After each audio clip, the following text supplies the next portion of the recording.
PM मतलब पनौती मोदी। उसके बाद उनको नोटिस भी मिल गया चुनाव आयोग का, उनको जवाब भी देना है, कल ही तक उनको जवाब भी देना है, आज तक उनको जवाब देना है। अब देखिए इस मामले में और लोग भी जुड़ते जा रहे हैं। मैं आपको दिखाता हूं क्या क्या चीजें हो रही हैं। पहले तो कांग्रेस पार्टी इसको लेकर के नए नए पोस्ट, नए नए मीम्स बना बना के डाल रही है। अब ये एक उन्होंने सोशल मीडिया एक्स पर उन्होंने इसको पोस्ट किया है, पनौती आजम, और पर्दे के पीछे से झांकते हुए प्रधानमंत्री नरेंद्र मोदी को दिखाया हुआ है। एक नंबर 2, आम आदमी पार्टी। अब आम आदमी पार्टी भी कूद पड़ी इसमें, पनौती हटाओ देश बचाओ, ये लिख रही है आम आदमी पार्टी। संजय राउत ये कह रहे हैं कि पनौती कोई खराब शब्द थोड़ी है, पनौती तो हमारे यहाँ इस्तेमाल होता रहता है, पनौती का कुछ और मतलब होता है। अब आप अपने तरीके से उसको लेते रहिए कि भाई ये तो बदनामी किसी के खिलाफ दुर्भावना से कहा गया, तो ऐसा नहीं है। हाँ, ये जरूर है कि देश को पनौती लगी थी 2014 में और वो 2024 में हट जाएगी, ये संजय राउत कह रहे हैं। मैं पहले आपको संजय राउत का जो स्टेटमेंट है वो दिखा रहा हूं और उसके बाद फिर हेमंत बिस्वा शर्मा की बात हम करेंगे, जिन्होंने जवाब बड़ा करारा दिया है कांग्रेस पार्टी को, उनके बाद भी। तो दोनों आप सुन लें। 2014 से इस देश को पनौती की पीड़ा शुरू हो गई है। ये किसी व्यक्ति के बारे में हम नहीं बोल रहे, और भारतीय जनता पक्ष ने ये दिल पर नहीं लेना चाहिए। बीजेपी ने पनौती शब्द पूरे विश्व में और देश में इस्तेमाल किया जाता है, और खास करके जो अपने आप को हिंदुत्ववादी समझते हैं उनको तो पनौती शब्द का इतना नफरत नहीं होनी चाहिए। अपने हिंदुत्व के कोष में पनौती शब्दों को बहुत महत्व है, आपको मालूम नहीं? आप नेपाल में जाइए, आप बनारस में जाइए, आप समझ लीजिए पनौती का अर्थ क्या है, और बाद में ये सब एफआईआर वगैरह लॉन्च करने का काम कर लीजिए। इस देश को 2014 से पनौती लगी है, तो 2024 में पनौती खत्म हो जाएगी। अब किसका बयान किसके लिए पनौती साबित होगा, ये तो 3 दिसंबर को पता चल जाएगा। जितने लोग पनौती पनौती कर रहे हैं, कहीं ऐसा ना हो कि आत्मघाती हो जाए। देखिए मतलब स्थिति वही बन रही है।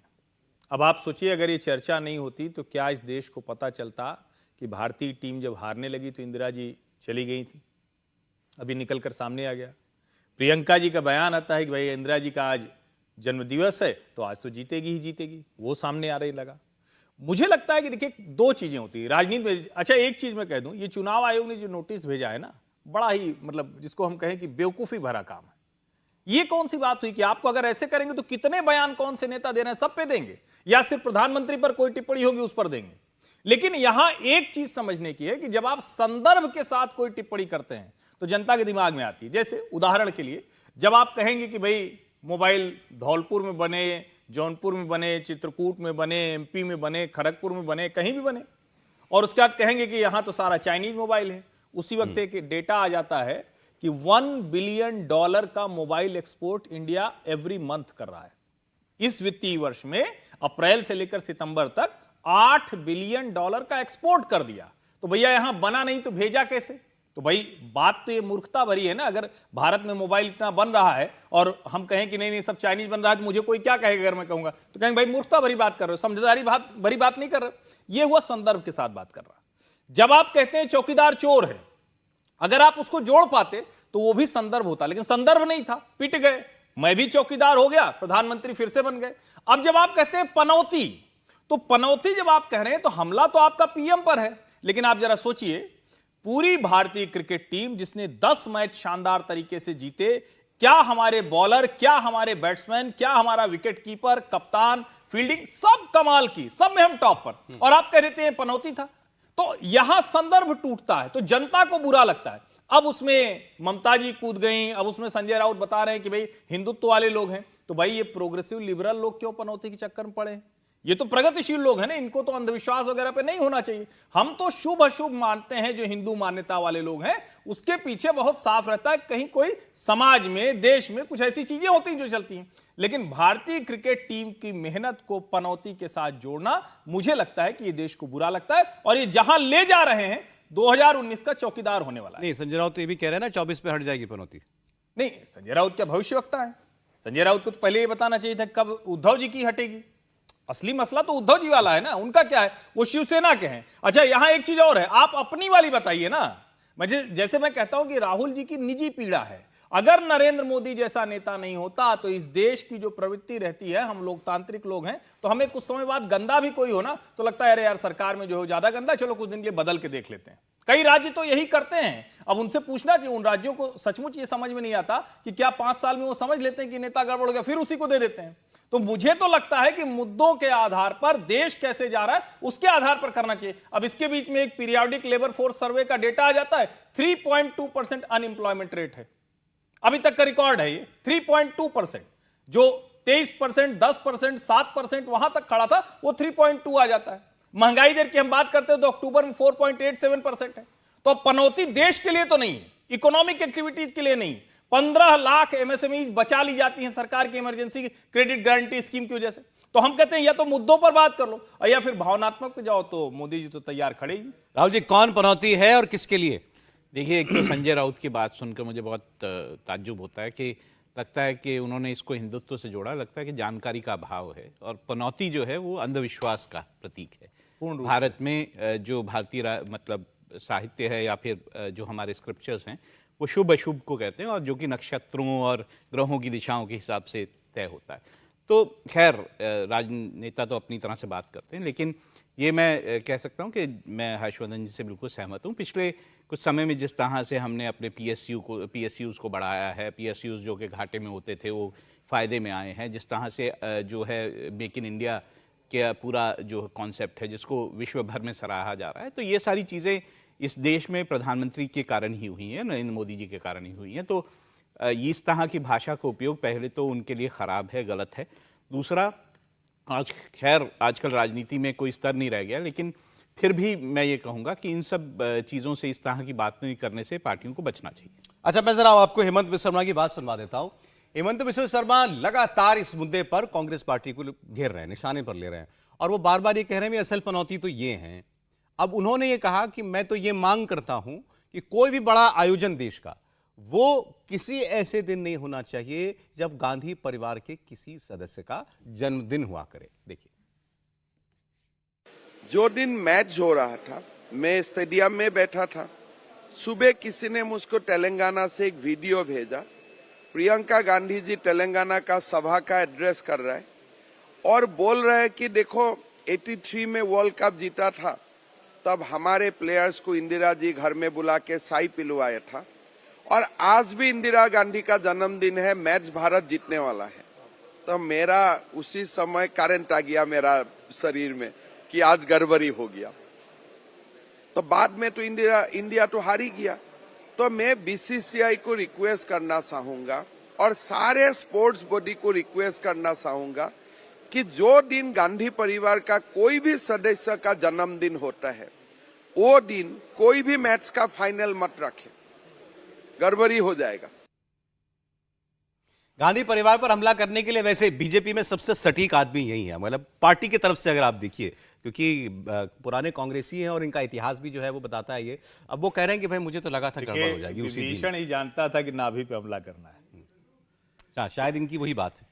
देखिए, भारतीय जनता पार्टी को मुझे लग रहा है उसके जन्म के बाद पहला सा नॉर्थ ईस्ट जैसा नेता मिला है, मतलब छोटे राज्य से आने वाला, जो पूरे भारत के अंदर भारतीय जनता पार्टी का एक बड़ा चेहरा बनने की ओर अग्रसर है। इसके पहले उत्तर भारत से या दक्षिण भारत के नेता भारतीय जनता पार्टी में आते रहे, और हेमंत बिस्वा शर्मा ने बहुत तेजी से, जो कांग्रेस पृष्ठभूमि के रहे और 2016 में भारतीय जनता पार्टी में आए, उसके अगर उस हिसाब से देखें तो भारतीय जनता पार्टी में निश्चित रूप से उन्होंने अपना कद बहुत बढ़ाया, संगठन की दृष्टि से और प्रचार की दृष्टि से। जो हेमंत बिस्वा शर्मा ने कहा है वो, और जो राहुल गांधी ने कहा है, मैं दोनों बातों का समर्थन नहीं करता। राहुल गांधी को भी ये नहीं कहना चाहिए कि भाई पनौती है, इसमें कोई दो राय नहीं है, और हेमंत बिस्वा शर्मा का ये कहना कि भाई किसी गांधी परिवार का जन्मदिन उस दिन मैच आयोजन नहीं का, ये कहना भी वो तो सब समझ रहे हैं कि वो ये क्यों कहा जा रहा है सब जी। तो मुझे लेकिन राहुल गांधी के ये बात राहुल गांधी को समझना चाहिए कि 2014 से देश की पनौती हटी है। अगर वही कंटिन्यू रहती है तो आज देश किस स्थिति में होता, ये हम सब जानते हैं। मुझे लग रहा है राहुल गांधी को भविष्य में सोचना चाहिए। उन्होंने चुनाव आयोग ने नोटिस भेज दिया, उन्हें जवाब देना पड़ेगा। मुझे लग रहा है फिर वो उसके लिए माफी मांगे, क्योंकि उन्होंने नाम लेके पीएम को पनौती कहा है। तो राहुल गांधी को इन चीजों से बचना चाहिए। अच्छा, वैसे तो एक वीडियो और घूम रहा है आजकल जिसमें दिखाई दे रहा है कि इंदिरा गांधी जी जो हैं वो स्टेडियम के अंदर आ रही, एशियन गेम्स का शायद है जब भारत में आयोजन हुआ था, कब का एशियाड का है, तब स्टेडियम में आ रही हैं और बाकी सब लोग जो है वहाँ दर्शक दीर्घा में बैठे हुए हैं, उस दिन इंदिरा गांधी जी का जन्मदिन था। बीजेपी इस वीडियो को ये कह करके पब्लिसाइज कर रही है, इंदिरा गांधी के जन्मदिन के ऊपर के दिन एशियाड का ओपनिंग सेरेमनी रखी जाती है, और उस वक्त जो कमेंटेटर होते थे या टीवी न्यूज़ के प्रस्तुता होते थे, वो सब बता रहे हैं कि आज इंदिरा गांधी जी का, प्रधानमंत्री का जन्मदिन भी है। तो तब किसी को ये बात बुरी नहीं लग रही। आज नरेंद्र मोदी क्रिकेट मैच देखने चले जाते हैं तो वो खराब है। ये बात अक्सर हम लोग समझते हैं, लेकिन शायद उसको बार बार बोलने से थोड़ा ठीक से समझ में आ जाएगा। ये सामान्यीकरण हुआ। गांधी परिवार के साथ कोई भी चीज वो पवित्र सी कर दी गई। आप जरा सोचिए, और सच बात है भाई, बाल दिवस वो चाचा नेहरू के जन्मदिन पे क्यों होगा? मतलब ये सवाल है, और ये किसी के भी मन में आ सकता है। अगर आप देश के प्रधानमंत्री के नाम पर कुछ करना चाहते हैं, सिर्फ जो घर होगा वो जहां नेहरू जी रहे वही वाला घर क्यों म्यूजियम बनेगा? क्यों दूसरे आपको करना था तो देश विशाल है, हर प्रधान, फिर कहते हैं कि अच्छा पहला प्रधानमंत्री तो उसका होना चाहिए, तो पहले राष्ट्रपति का क्यों नहीं होगा? डॉक्टर राजेंद्र प्रसाद, उनके लिए भी तो वही सम्मान, वही परंपरा होनी चाहिए। जितने ट्रस्ट होंगे, जितने, ठीक है, गांधी परिवार के नाम पे हम सब मानते हैं कि नेहरू जी हों या इंदिरा जी हों, बहुत उन्होंने देश के लिए बहुत कुछ किया, लेकिन क्या उनके नाम पर जो कुछ है उसकी ट्रस्ट की किसी एक के पास ठेकेदारी होगी? कोई एक ओनरशिप किसी के व्यक्ति के पास होगी? ऐसा हो सकता है क्या? नहीं होना चाहिए। ऐसे ही जो सारे नाम हैं, सारी सड़कें हैं, सारे पुरस्कार हैं, सोचिए अभी खत्म हुआ, अभी नरेंद्र मोदी ने खत्म किया, राजीव गांधी खेल रत्न पुरस्कार हुआ करता था, अभी मेजर ध्यानचंद हुआ। अब ये सारी चीजें सुनते हुए जब कोई ये कहता है, और मैं बार बार कह रहा हूं, कांग्रेस पार्टी को बचना चाहिए। राहुल गांधी जी के कांधे पर बहुत बैगेज है, उनकी पीठ दबी हुई है। कांग्रेस ने जो कुछ किया है, चाहे उसको जाने अनजाने अपनी सत्ता बचाए रखने के लिए, उसको छोड़ना चाहिए। आप जब इस तरह से हमलावर होते हैं तो देश की जनता को याद आता है कि कांग्रेस ने क्या क्या गड़बड़ियां की हैं, कांग्रेस ने किस तरह से लोकतंत्र को एक परिवार के दरवाजे पर बिठा दिया कि इसके भीतर तुम नहीं आ सकते, इसके बाहर तक लोकतंत्र है। जहां गांधी परिवार खड़ा हो गया वहां लोकतंत्र समाप्त हो गया, नतमस्तक करा दिया। संविधान को अगर इस देश में किसी ने, एक व्यक्ति ने अगर पूरी तरह से खारिज किया है तो इंदिरा जी थी। सूचना प्रसारण की बात बार बार होती है, अभिव्यक्ति की स्वतंत्रता की बात होती है, पहला संशोधन नेहरू जी के समय में हुआ। अब ये सारी चीजें जब सामने आएंगी तब लोगों को लगता है कि भाई जो नरेंद्र मोदी कह रहे हैं वो ठीक कह रहे हैं। तब जब आईटी सेल की लड़ाई होगी, कोई एडिटेड वीडियो डालेगा तो उसका वाला कुछ चलेगा तो दूसरे वाला भी बहुत ज्यादा चल जाएगा, वो भी क्लिप काट के लगाएगा। और मुझे लगता है कि ये परंपरा तो बिल्कुल ही ठीक नहीं है कि जो स्तरहीन बयानबाजी हो। अब पनौती वाला तो अलग है, उसमें जो जेब कतरे वाला उदाहरण दिया है वो तो शर्मसार करने वाला है, वो तो मतलब सचमुच शर्मसार करने वाला है कि आप कह रहे हैं कि एक ध्यान भटकाता है, एक जेब काट लेता है। क्या ये सब हो रहा है? क्या आप जब कहते हैं सब कुछ बेच दिया जा रहा है, क्या सचमुच देश बेचा जा रहा है क्या? और क्या किसी की बेचने की स्थिति है क्या? क्या नरेंद्र मोदी का कोई अपना निजी खाता है, कोई निजी जगह है जहां वो जाके खरीद ले रहे हैं? ऐसा संभव है क्या? नरेंद्र मोदी के नाम पे कोई पर्सनल प्रॉपर्टी है क्या? कोई पर्सनल इंडस्ट्री लगा रहे हैं क्या? कोई पर्सनल ट्रस्ट बनाया है क्या? नहीं है। और तब जब राहुल गांधी इस तरह के हमले करते हैं तो जनता को लगता है कि वो सचमुच पीड़ित आदमी है। 2002 से आज तक नरेंद्र मोदी मुख्यमंत्री से प्रधानमंत्री तक हैं, ये गांधी परिवार को बर्दाश्त नहीं हो रहा, और इसीलिए मौत का सौदागर 2007 में, आज पनौती, जेब कतरा आता है, ये करता, वो सारी चीजें हैं, इसीलिए उनके साथ जनता खड़ी हो जाती है। नहीं, लेकिन आज भी क्या, इस जो आप बता रहे हैं इस नैरेटिव वॉर में राहुल जी, क्या आज भी जिनको हम लेफ्ट लिबरल कहते हैं या कांग्रेस पार्टी या उस विचारधारा के लोग, और दूसरे दक्षिणपंथी भारतीय जनता पार्टी, संघ परिवार, वो पूरा कैंप जो है, इस नैरेटिव की वॉर में क्या आज भी लेफ्ट लिबरल कैंप ज्यादा मजबूत है? नहीं, मुझे नहीं लगता कि ज़्यादा कोई मजबूत है, क्योंकि भारतीय जनता पार्टी ने भी इस चीज़ को रियलाइज़ किया है और वो भी उतने ही तरह से सोशल मीडिया पे एक्टिव है। अब कुछ दिन मतलब कल परसों ही मैं देख रहा था कि एक तस्वीर जो है वो दिखाई गई जिसमें जो है राहुल गांधी, प्रियंका गांधी वो स्टेडियम में, पाकिस्तान में एक स्टेडियम में मैच देखते हुए थे और उसको बताया गया। तो उसमें फिर बाद में क्लैरिफिकेशन ये भी आया कि उस मैच में तो अरुण जेटली भी थे। तो इस तरह की बातें आती, तो जो इस तरह की चीज़ें वायरल की जाती हैं उसमें दोनों तरफ से अब सोशल मीडिया की टीमें बड़ी सशक्त हैं दोनों ही पार्टियों की, और वो जो है अपने अपने नैरेटिव्स आगे करते हैं। तो कोशिश ये है कि दोनों तरफ से इस तरह की चीज़ें की जा रही हैं। आधा अधूरा जो है एक ट्वीट किया जाता है या आधा अधूरा जो है वो तस्वीर पेश करने की कोशिश की जाती है, तो उसको दूसरी पार्टी काउंटर करती है। मुझे नहीं लगता कि अब ऐसा कोई स्थिति है जहां पे लेफ्ट लिबरल्स जो हैं बहुत ज़्यादा जो है वो हावी हो रहे हैं। मुझे इस पे बिल्कुल शक नहीं है कि बीजेपी और बीजेपी के जो पार्टी है वो भी उतनी ही सशक्त तौर पर इन सब चीज़ों को काउंटर करती है। नहीं, और इसमें एक लाइन जरूरी, चूंकि ये सवाल बार बार आता है और खुद जो नेशनलिस्ट या उस खेमे के लोग वो भी कहते हैं कि हम तो बड़े कमजोर हैं। राष्ट्रीय स्वयंसेवक संघ में सोसाइटी में जो चेंज किया है वो बहुत बड़ा है, वहां से नैरेटिव बदल रहा है। ये नैरेटिव मतलब जिसको हम कहें कि इंटेलेक्चुअल्स के बीच में आज भी वही लोग हावी हैं, लेकिन जब आप कहते हैं कि सोसाइटी में मास कौन क्रिएट कर रहा है नरेशन का, तो वो नरेशन जो जिसको हम राइटिस्ट कहते हैं या नेशनलिस्ट कहते हैं उनके पास चला गया है। अगर हम वैसे भी देखेंगे कि राष्ट्रीय सेवक संघ से जिस तरह के लोग जुड़े हुए हैं, प्रोफेसर जुड़े हुए हैं, सेना के लोग जो रिटायर हैं वो जुड़े हुए हैं, बहुत ज़्यादा ब्यूरोक्रेट जुड़े हुए हैं, तो मुझे नहीं लगता कि ऐसे कोई इंटेलेक्चुअल उसकी कोई कमी, इंटेलेक्चुअल वर्ग में भी कमी है, ऐसा नहीं नहीं लगता कमी। आपको? चलिए ठीक, एक ब्रेक कहानी कुर्सी की में। ब्रेक के बाद अब कल वोट पड़ जाएगा राजस्थान में, और उसके बाद आप राजस्थान में वोट पड़ने वाला है, उसके बाद तेलंगाना में वोट की बारी आएगी। तो आज हम जरा अपने मेहमानों से, फिर हमारा तो काम है वक्त वक्त पर इनसे पूछते रहना, भाई चुनाव में अब आप किसको आगे किसको पीछे देख रहे हैं। तो अब इन 4 राज्यों में, खास करके मध्य प्रदेश, राजस्थान, छत्तीसगढ़ और तेलंगाना में, कांग्रेस, बीआरएस, बीजेपी कहां खड़े हुए दिखाई दे रहे हैं, कौन सा प्रदेश कौन जीत सकता है, इसका एक अनुमान एक ब्रेक के बाद।